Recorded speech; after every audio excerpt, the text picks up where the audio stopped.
Did anyone make you nervous? Probably crushes I've had, and not so nervous, excited. I've had a huge crush on Liz Phair, and the first time I interviewed her, it Everyone was did. true.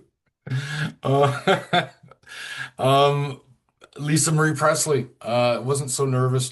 There's artists that that are guarded, that don't really give a lot, that you've seen their interviews and you think, ooh, ooh, I feel sorry for that person that had to do that interview.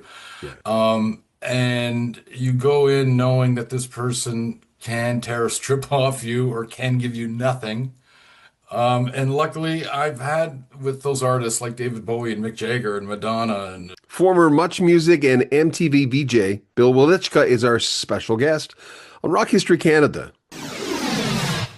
Bill Welychka is a Canadian television host, journalist, and author, best known as a longtime VJ for Much Music and Much More Music. He joined the former in the late 80s, first behind the scenes, and then becoming a familiar on-air face through the 1990s. He was known for his very casual, thoughtful, and thought-provoking interviews. And over the years, he's interviewed thousands of people. We'll show you a lot of those pictures throughout the interview, and we'll find out about juicy tidbits of the folks that he did sit down with. His brand new book is A Happy Has-Been, and through it all, he's remained very comfortable in his skin. He's a good hang. Bill Welychka, our special guest on Rock History Canada. How many times do you hear at the beginning of an interview, "Oh my God, I've watched you for so many years"? Maybe they don't do this a lot. Maybe they are not doing they're that. not pointing. I get it every week, whether I'm at the grocery store or a gas station. And I remember being 30 thinking, this will probably stop when I'm 40. No. That's the impact that Much Music had on people's lives, though. It permeated it became part of pop culture. It became part of people's lives. And Oh, yeah. what an honor to be a part of that in a tiny, tiny way. It's good that you still look like that guy. We all age, but you still look like that guy. Good genes, I guess. I don't know. I don't really think about it. But what was odd about Much is I realized this after doing it for a few years is, I was never the cute one. I was never the political one. I was never the fashionable one. I was never the whatever sort of stigma that was placed on you. I was hopefully the guy that just loved music and loved doing interviews and loved creating television. That was, if anything, if I had any kind of persona to connect to the audience, it was that's the guy that loves music, you Yeah. know. Um, I've had girls follow me home before. That's weird. Yeah, there's some weird stories, but yeah, it's just, to me, it was always about the art and craft of telling someone's story, which essentially I did for many, many years later, leaving Yeah. journalism, leaving music journalism, Yeah. just that art and craft of telling people's stories. Was there a point? I mean, I know your fiance at the time was saying this was really good. Just take these things out because you have parents, or she has parents. I love that. That was funny. Uh, but at what point did you know, hey, I got something here?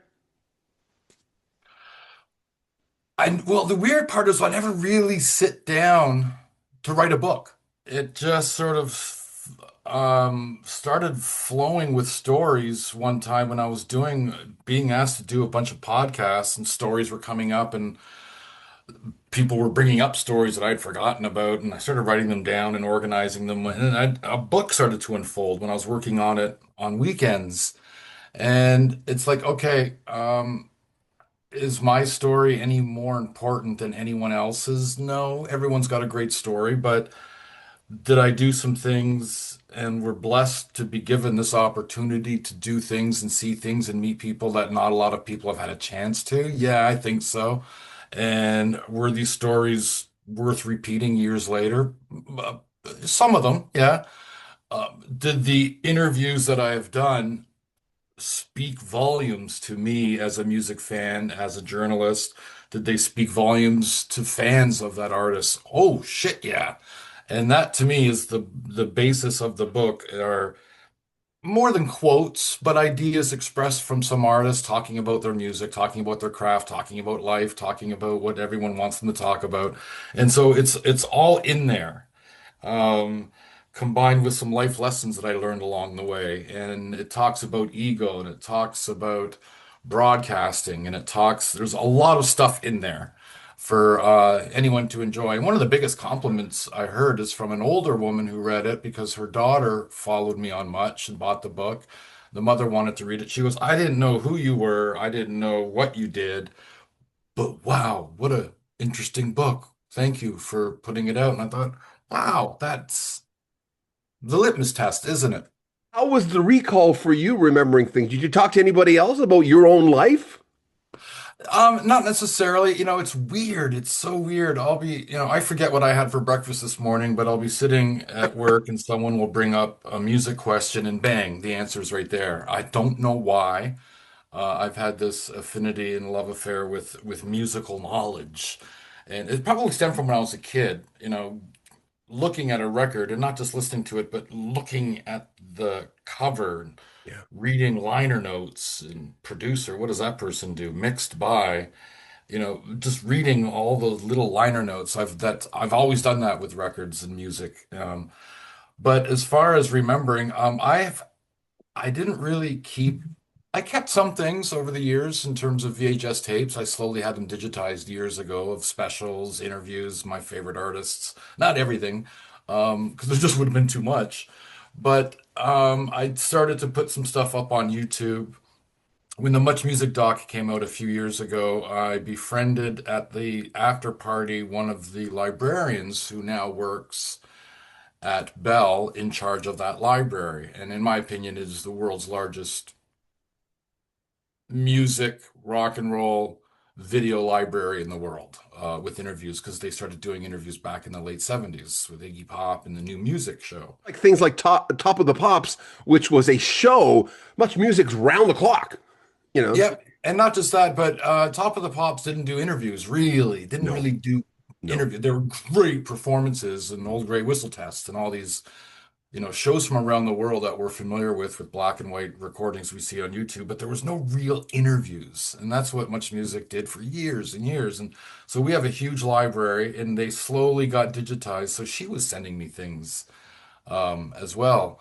Old interviews that I had asked about, and I did keep some old interviews that I used as references. I've looked at YouTube, and a lot of people posted things over the years that I didn't have, which was pretty amazing Yeah. to relive interviews that I'd forgotten about that are out there that someone posted. And so I used a little bit of that, a little bit of my own archives. Um, Nothing was quoted that I didn't have on tape or could back up. Some of the memories, maybe years might be off a little bit, or a month might be off, but for the most part, yeah, it's all from here and from archives and from clippings and things like that. So Yeah. if I die someday, and we're all going to, this is a nice little look back at some of my favorite moments, basically, of over 35 years of broadcasting. Yeah. One thing I found, and you, Bill, tell me it. I go to a party sometimes, and after these many years, I'm just like you, thousands of interviews, a lot of Canadians, now with YouTube, a lot of international people. And I'm always curious. First of all, my family doesn't care. They're good people. I have family members who have never asked me a question about what I do or even radio in general. I've always worked major market. I've done really well. I've been a program. I've done all this stuff. But they don't ask me one question. And I notice a lot of artists say the same thing. They'll go, yeah, my family, it's because it's just me. Like Phil Collins' daughter. Yeah, it's just dad. I can understand that. But I always think, aren't they kind of curious? Like I talk to this guy or that guy. Friends and family, acquaintances, parties. Do you get people? Because it's different when you're on TV. Do you get people curious? Oh, what was Madonna like? Do they ask you those questions? Yeah, a lot. And a good friend of mine once said, you gotta have better answers. I'm like, why? They're like, it's just, you make it sound like boring. I'm going, well, I've But always you're been not on. starstruck then? You're not starstruck by that stuff? No, not really, because there's a goal, as you know, to get a good interview out of them. That's the goal.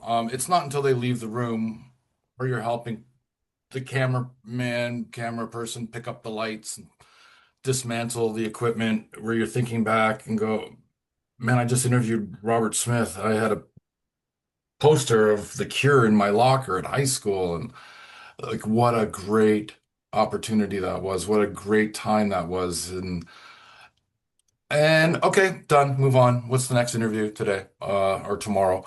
Um, and so this book, yeah, is essentially a pause to think, to express appreciation, to the audience for being there, because without anyone watching, we wouldn't have had a job. Yeah. So it is, there's an element there of being grateful for the opportunities that I had given, which I worked hard for. No one handed me anything, but just being grateful for being there at that time and connecting with artists that I love and connecting with an audience who appreciated, I think, what we did and what I did.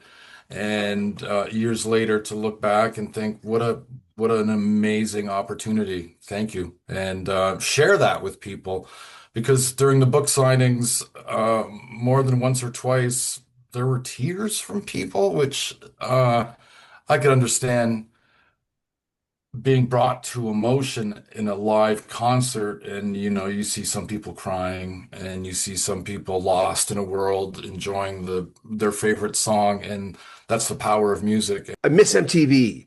Or in Canada, I miss Much Music or Much More Music, which I know you were both on. But they missed, that was a moment. That ain't coming back. I've heard you talk about that in several interviews, but it's true. We've got YouTube, but it's not the It's not the same. same. We're of the age where we rushed home to watch Much Music because there was nothing else like it. And, at book signings, a mother would explain to her kid next to her, this is the guy I would come home to watch my favorite interviews with. And the kid would be like, why didn't you just put on YouTube? And the mother's trying to explain it didn't work like that in the 90s, in the early 2000s, in the 80s too. We had to go home and watch our favorite interviews and wait for them to come on, and we tape our favorite videos to watch them over again. And yeah, it's a time and place that will never be replicated. And I'm very grateful to be a part of that. And it was important to me too, growing up in high school. Much Music had just started, and watching a Bauhaus video, and I love Bauhaus in high school. I still do. I still love Peter Murphy, but seeing Telegram Sam, the video for the first time, going, "What the hell is this? This is awesome!" Yeah. Yeah. And same with the Smiths, and so many bands. And, talking about that goosebump factor of after interviewing someone, one of my favorite bands of all time is Led Zeppelin, and having to interview, not having to, but Jimmy Page a couple of times, John Paul Jones a couple of times, Robert Plant, even Jason Bonham, all at separate times throughout the career. Um, Realizing and connecting with that 13-year-old kid in his bedroom who's poring over Led Zeppelin records, listening with his headphones on, and that connection that music had in my life, and realizing there's that connection in everyone's lives, and we see it during live shows. You look around. I saw Oasis in Toronto a few months ago, one of my favorite bands, and people were dancing and hugging each other, and strangers doing this and singing along at the top of their lungs, and realizing that's what music can do to you. It can elevate you, it can make you feel good. It's a best friend on long drives alone. It's a companion at bonfires and at cottages. It can get you through dark times. It's a lifesaver. It's played at weddings. Music is played at funerals, and it's a touchstone to so many important parts of our lives. I'm just thinking about it, I'm getting goosebumps thinking about what music has done for me and the power it has in my life. And to try to explain that to people, I think is important. And I try and do that in the book as well.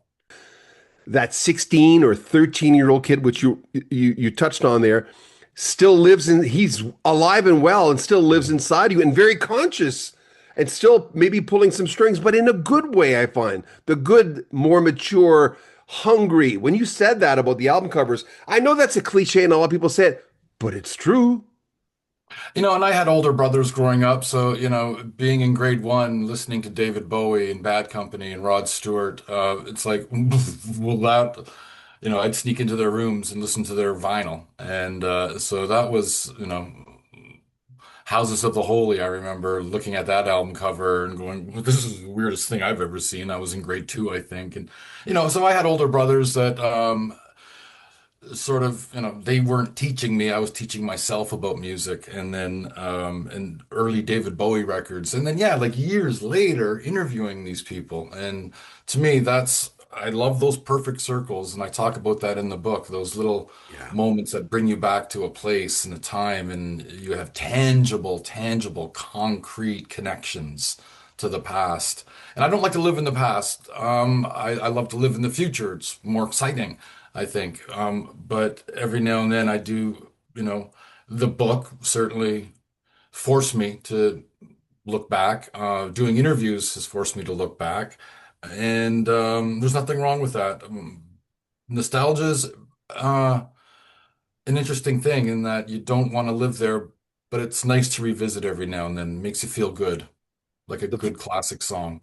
Did anyone make you nervous? Anyone Probably crushes I've had. Um, and not so nervous, excited. like musicians? Yeah. I've had a huge crush on Liz Phair, and the first time I interviewed her, it Everyone was did. true. Uh, um, Lisa Marie Presley, wasn't so nervous. There's artists that that are guarded, that don't really give a lot, that you've seen their interviews and you think, ooh, ooh, I feel sorry for that person that had to do that interview. Yeah. And you go in knowing that this person can tear a strip off you or can give you nothing. And luckily, I've had with those artists like David Bowie and Mick Jagger and Madonna and, Ringo Starr and whoever, just Well, you had said artists that Mick that, Jagger, you'd heard about Mick Jagger. I heard you say that in an interview, and he ended up being really cool, right?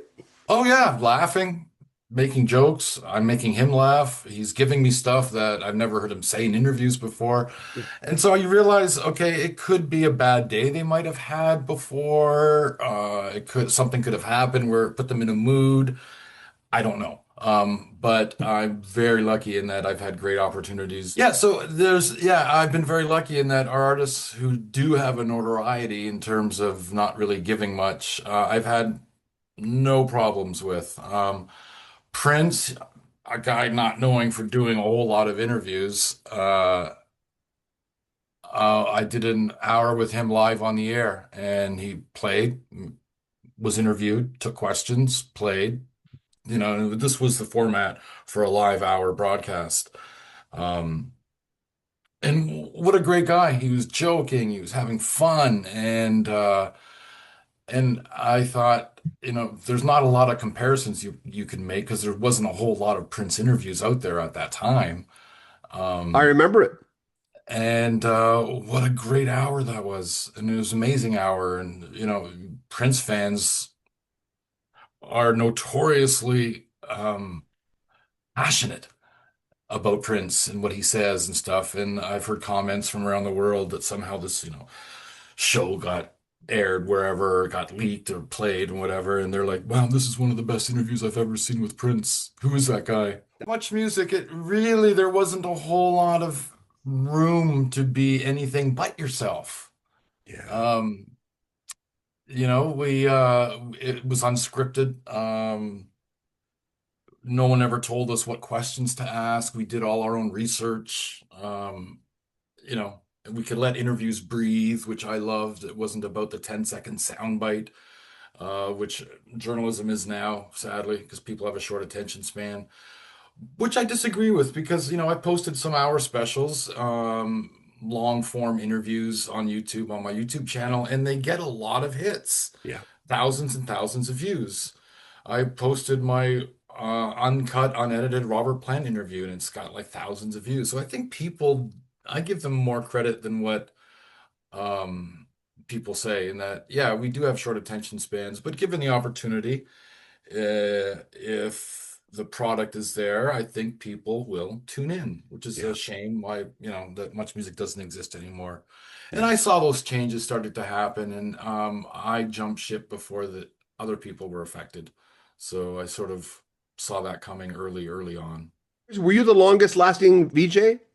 Between much music and much more music, yeah. Yeah.